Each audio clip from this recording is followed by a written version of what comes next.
Dans toute l'Algérie, alors département français, explosions, incendies et meurtres annoncent le début de la lutte pour l'indépendance. L'armée française a besoin de renforts. Le gouvernement français rappelle donc des classes et je serai parmi celles-ci. Après quelques jours passés dans une caserne à Metz, pour percevoir le pactage et surtout nous refamiliariser avec les armes, nous embarquerons discrètement dans une petite gare à l'écart de la population locale, dont les autorités redoutent les actions visant à empêcher le départ des rappelés pour l'Algérie. 24 heures plus tard, notre convoi, après quelques petits incidents de parcours, des manifestants hostiles à la guerre d'Algérie ayant tenté de stopper notre convoi, nous arriverons enfin en gare de Marseille. Ces manifestations n'empêcheront pas le cours du temps et nous embarquerons sur le bateau Ville d'Alger à destination de Beaune. Port algérien desservant le Constantinois, à l'époque un des 3 départements composant le territoire français d'Algérie.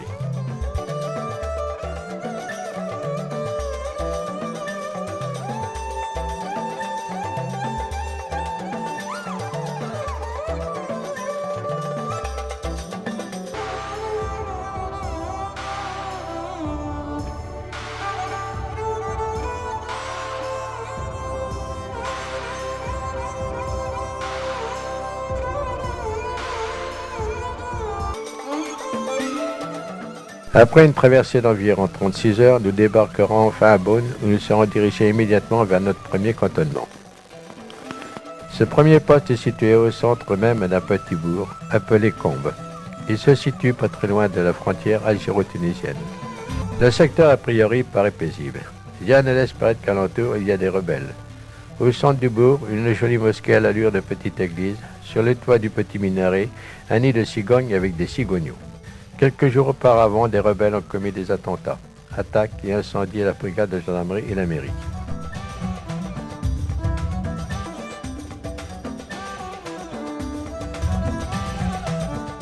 C'est un défilé en pas commencé, armes à l'épaule, que nous pénétrons dans le village. Nous sommes logés sous la tente et la température à cette époque de l'année est déjà élevée, ce qui rend assez pénible notre acclimatement.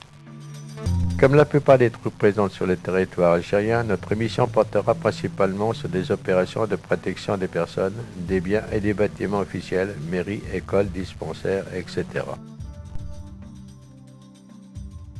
Il en découle alors que nous sommes très souvent sur le terrain, à effectuer des patrouilles, de la garde et des opérations de bouclage ou ratissage, c'est-à-dire recherche et capture de rebelles, recherche de renseignements sur d'éventuels caches d'armes et de munitions.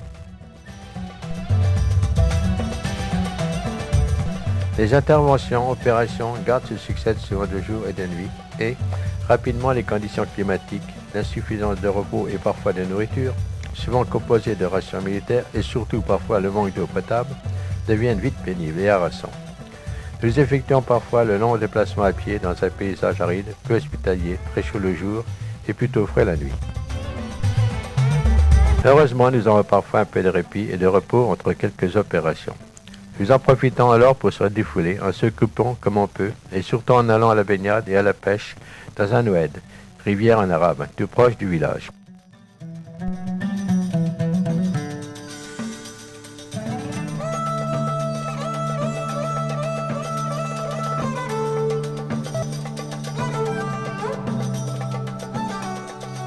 Les relations avec les habitants du village et la zone que nous quadrillons sont assez bonnes, tout au moins les premiers temps. Ça se dégradera au fur et à mesure des événements et surtout sous la pression des rebelles qui n'hésitent pas à assassiner ceux qui sympathisent avec les autorités françaises et les militaires. Plusieurs fois, nous les gradés nous sommes invités à manger un couscous avec les fellahs, paysans en arabe. Un de ces fameux couscous faits par la maîtresse des lieux et dont je n'ai jamais mangé meilleur depuis. Rassemblés et assis en rond autour des plats posés sur une natte avec les hommes du clan et les garçons, nous puisons avec les doigts le semoule et la viande dans l'unique plat. Et buvant tous dans l'unique ruche d'eau qui passe de moustache en moustache. La vie est très dure dans cette région, le terrain accidenté est peu cultivé.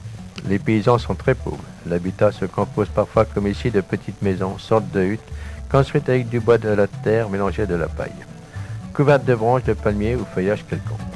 Lorsque nous ne sommes pas en opération, nous faisons ce que l'armée appellera de la pacification. Ainsi donc, quelques militaires de la section apprendront aux jeunes garçons à lire, écrire et compter, ainsi que des cours de civisme. Souvent, nous partageons notre alimentation avec les gamins qui sont constamment collés derrière nous. Parfois, mais rarement, nous avons eu droit à une petite permission d'une journée pour aller à la ville, ici à Guelma, avec quelques collègues. Cela nous permettait de se changer les idées et surtout de se requinquer le moral qui était parfois bien bas.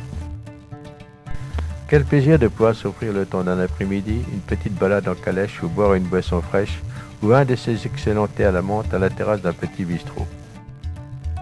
Un matin survint l'ordre par radio. La section doit gagner immédiatement un autre secteur.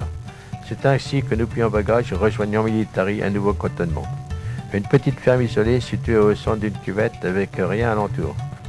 Mis à part un palmier, pas un arbuste pour se mettre à l'ombre, alors qu'à cette époque de l'année, il fait très chaud. Ce nouveau bivouac, qui s'appelle on ne sait pourquoi le Pont des Oliviers, alors qu'il n'y a aucun olivier à la ronde, se compose d'un ensemble de bâtiments sans aucune fenêtre. Il n'y a qu'une seule ouverture, la porte d'entrée. Les pièces sont alignées les unes au bout des autres. Pour se déplacer, il faut s'éclairer à l'aide de bougies ou lampes torches. Ça pue, car ces bâtiments hébergeaient il y a encore peu de temps un troupeau de moutons. Il n'y a pas de ventilation à l'intérieur, un étouffe sous la chaleur. Nous préférons donc coucher dehors sur nos lits picots. C'est à partir de ces lieux sinistres que nous participerons à de nombreuses opérations dites de ratissage, c'est-à-dire recherche de rebelles, et c'est dans ce secteur que notre section fera son premier baptême du feu, lors d'un petit accrochage avec des Félagas, lors d'une opération en renfort avec une unité de harkis à cheval.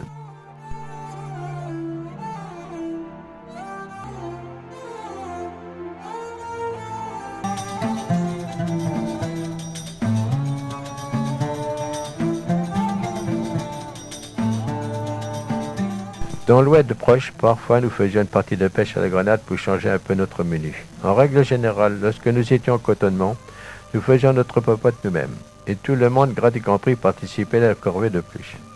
Nous étions ravitaillés une fois par semaine, et notre menu était souvent composé de rations militaires.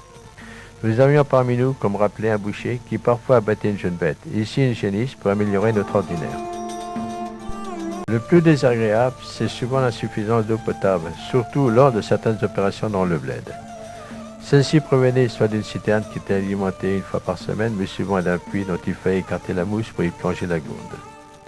Une fois, nous avons bien cru mourir de soif. Nous sommes restés bloqués 24 heures durant sur un piton isolé, en plein soleil, sans ravitaillement et plus une goutte d'eau. À peine avions-nous terminé notre installation au Pont des Oliviers, on nous envoie dans un autre secteur encore plus proche de la frontière tunisienne. Notre mission cette fois sera plus tranquille. Elle consiste principalement par une surveillance d'un tronçon de voie ferrée et de la gare de Nador, par où transitent de nombreux trains.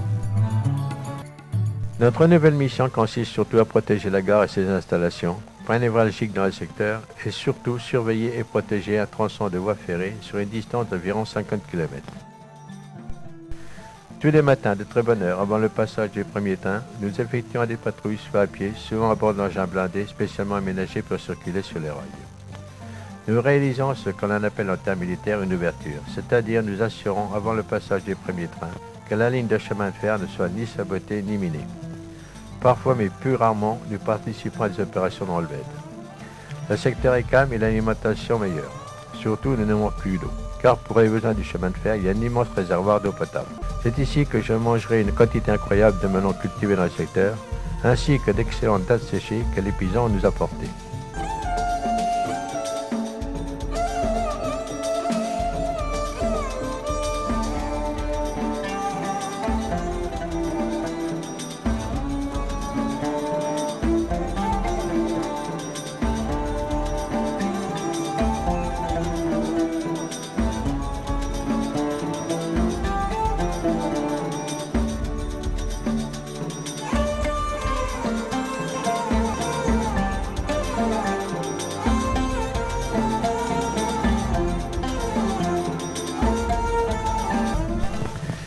Il a photographié avec nous le chef du village. Malheureusement, sa sympathie pour nous lui sera fatale.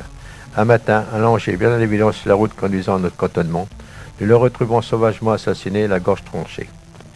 Après, naturellement, les relations avec les habitants ne seront plus les mêmes. Le but des rebelles était atteint, faire régner la terreur parmi la population pour qu'elle ne coopère plus avec l'armée.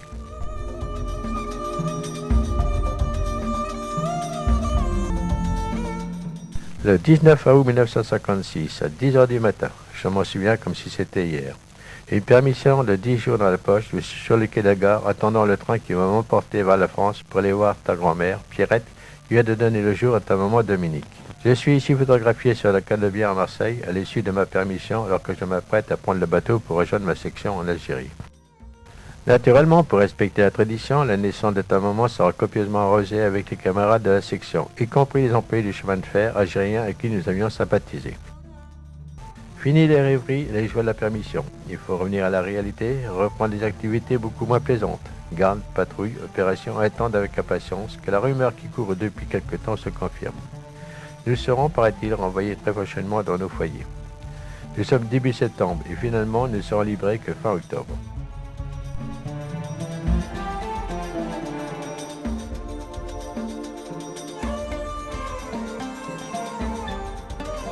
Le 29 octobre 1956, l'ordre de démobilisation tombe enfin.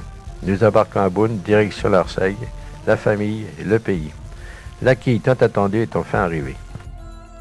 Cependant, la joie de retour est vite remplacée par la morosité de quitter les copains. En effet, 5 mois passés ensemble dans de telles circonstances ne s'effacent pas d'un simple coup de baguette magique. Peur, joie, angoisse et allégresse, exaltation et horreur avaient été durant ce séjour notre lot quotidien. Nous étions joyeux, mais bien moins que nous l'aurions cru. À notre bonheur se mêlait un peu de nostalgie. À Metz, où nous avons transité pour remettre notre pactage, nous nous sommes quittés d'une claque amicale dans le dos, en nous promettant de nous revoir. Mais 50 ans plus tard, après ces événements, l'occasion, hélas, ne s'est jamais présentée. Je n'ai jamais revu aucun d'eux. Ce n'est pas à cette époque que j'ai un peu plus d'1 an plus tard faire le choix d'une carrière militaire dans la gendarmerie et que je reviendrai plusieurs fois en Algérie pour y poursuivre jusqu'en avril 1962 cette drôle de guerre qui aboutirait finalement à l'indépendance de l'Algérie.